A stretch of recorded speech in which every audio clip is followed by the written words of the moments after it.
All right, let's talk about Andrew Tate. I don't know how much you've talked about, or this whole phenomenon maybe took place when you were on your break. Yes. Oh. Okay. Literally, okay, I left, and throughout that month, that's when Andrew Tate became more popular. And then I think God did me a solid. For real. Seriously? Right before I came back, gonzo. So, you know, save me the hassle of talking about all this, but all right, let's get into it. So you were following it all. So what was your thoughts on watching that all happen from afar? I think a part of me, low-key, I was like, you know, it was like seeing the incels rise up again. I was like, I need to come back right now. The people you wanted need to come saving. back. Interesting. Maybe that's the only reason he even had his rise. You were the bulwark, and without you, all of a sudden, when we needed the avatar the most. Yes. I think to me it just made me really sad because I thought as internet users we had kind of moved past this sort of talk, this sort of misogyny, this sort of rhetoric. And to see it come back and rise up in such a massive manner, I guess was, just surprising and kind of sad to see, especially in regards to the harassment that it resulted in.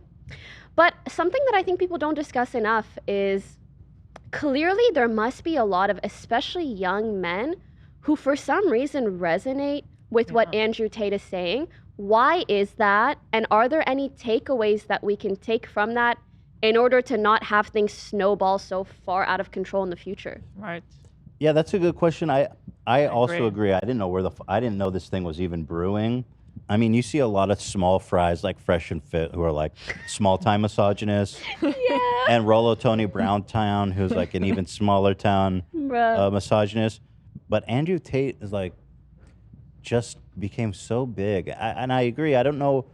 Obviously, he's a symptom of a problem. Yeah. And I'm not quite sure why young men in America or around the world even are so fucking dissatisfied. Or You know what I think it might be, actually? I think there might be some things he says, because obviously I really have not seen much of his content, so I'm kind of going off of the reactions of people. I think there must be some things he says, just like general life advice perhaps, that does resonate with people or provide value. But then I think he takes it too far, sometimes as a gimmick or for the memes or for the laughs or for the whatever, right? Yeah. But I guess to me, it just shows like young men must not have many people to listen to or many people that are giving them advice like this. Role models. Yeah. Many role models that are kind of guiding them. And I'm sure, like, you know, there are issues that both genders face. And clearly young dudes, you know, they need some assistance, I guess. I don't know. But what is wrong? Are they not getting enough love at home? You know what I mean? Are men not being nurtured by their fathers? And they might not be. Yeah, they might not be. Ever since it became such a big thing, like the more we talk about it to people in our life, not on the internet, just people, they all have a story of like, oh yeah, this guy was just telling me that he really looks up to Tate. Yeah. And so it really reached like a lot of people. Exactly. It's And when I crazy. hear stuff like that, I'm like, I'm curious what content of Andrew's that they're they like. referring to. Yeah, Because I feel like there's such a spectrum. I don't know. Well, that's the self-help aspect is so like generic. Anyone can do it, you know, deliver the same fucking But I think tried and probably true like self-help stuff. nice people deliver it in a nice way, and he delivers it in a very sensationalized manner, which works for some folks. Well, it's nice to think that everything bad in your life isn't your fault. I mean, Jordan Peterson does the same thing. But I don't know. I don't know if men from this generation, like, didn't get enough fucking love. Like, women or young girls, their parents nurture them in general. I'm being general, but I think it's true where young girls see an affection, and specifically from dads, let's say, that young boys, maybe that's not as true now. I think that's changed a bit where people my age and younger are feeling more comfortable being sensitive and loving to their boys. But I wonder if boys did not get enough nurturing. I really do. I don't know. You know, aside from just parental nurturing, I wonder what friendships between men ages like 14 to 21 look like. I'm really curious. Right. Because I feel like when I see guys who have really healthy friendships, people that they can be vulnerable with, people that they can talk to, people that they can hug every now and then if they need a hug, I feel like it makes such a difference in just like how well-rounded they are as a human being. That's very true. But again, it's like, You guys need to bring on like a 15-year-old Andrew Tate fanboy, interview him, see what's up, extrapolate some information. we've seen them. They're just like him. They don't fucking listen. Like Sneeko, I've heard him debate people. He just He's calls us all older, ugly, though. I imagine. And he's older. He's older, but he's not as old as me. But I think they're just, I mean, it's like almost like a MAGA level of delusion, like cultish delusion. Like there's really, once they've fallen into the Tate hole, there's almost no sense. They've lost all sense of. It makes me kind of scared being in an industry that is like so adjacent to that, like gaming, streaming. I don't know. Yeah, but I think there's a lot of toxic masculinity, which I'm sorry, Jordan Peterson. Toxic masculinity. What the fuck does that mean? Your impression is so good. Thank you. Finally, somebody admits that. Everybody makes fun of my. It's okay. No. What is the meaning of just? No. The is other it one. just the other? Well, Yeah. wasn't as good. Fuck you. What did I do? What happened? Fuck you, Pokey. We got the other line on point though. Pokey, fuck you. What toxic masculinity? You're doing it What wrong. does that mean? Yeah, but I think toxic masculinity really just comes from men not being nurtured enough. I do. I That's- see that's people my in the opinion. chat resonating with that, and there's like, here's a couple saying, Like, I mean- think back, young men or men my age, think back to how your dad, my dad was fucking not, my Yes. dad would never tell me, like, he loves me, just like that, for example. Not that I didn't know, but I mean, you know, like, there's no fucking personal, loving connection there. And I think it was dilf? like that for all my friends and their dads, too. It's like, you know, it's this old school thing of the men go to work and are emotional black holes, and we just provide. And it's the mother's job to nurture the boys.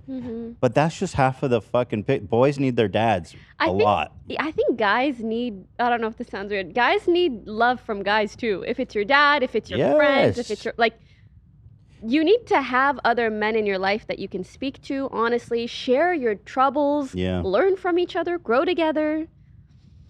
This is daddy issues, I think, is what we're seeing Oh, and manifested. you know what else I think it is? I think there's been such a like female empowerment movement that when you're young, if you're like a 12-year-old boy, you don't really understand the history of the women's movement or why women say certain things or express certain difficulties that they go through, why other women support women so much, or why some guys go out of their way to support women, right? It's because of this historic, you know, these issues that we've had in the past. But if you're literally 10 and you see this, you're like, women are treated so much better than men. You know, like you just don't get it.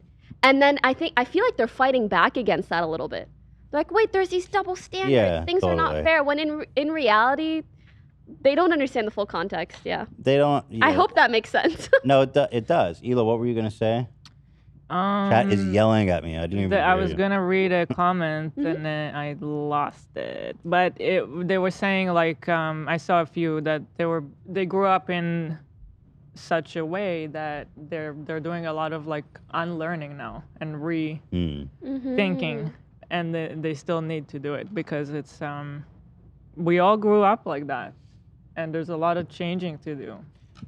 When you as a man come very close to a woman, whether it's romantic or a sibling, and you experience like a real closeness to them, like with Ela, I learned so much from her just about there's certain situations you find yourself in where you don't feel safe around men constantly. It's things that you have to worry about that I totally get.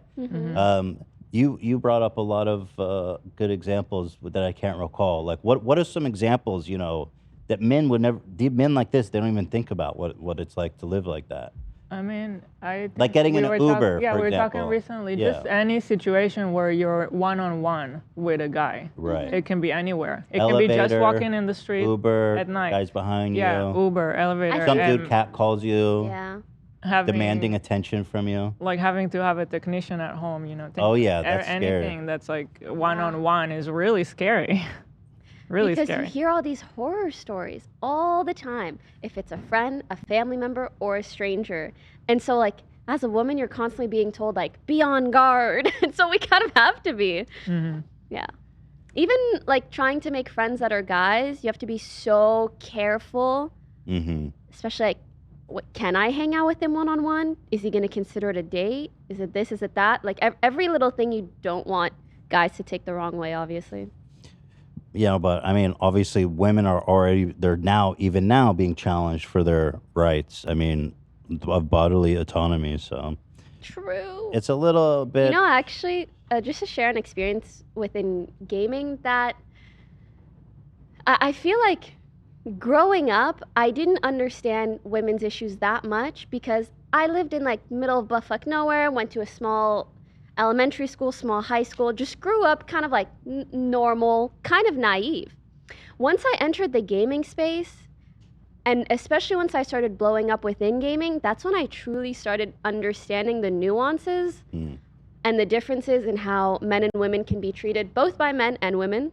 And one of the things that was so hard for me to come to terms with was when I felt like I was being treated unfairly, especially in the beginning, like 2018, 2019.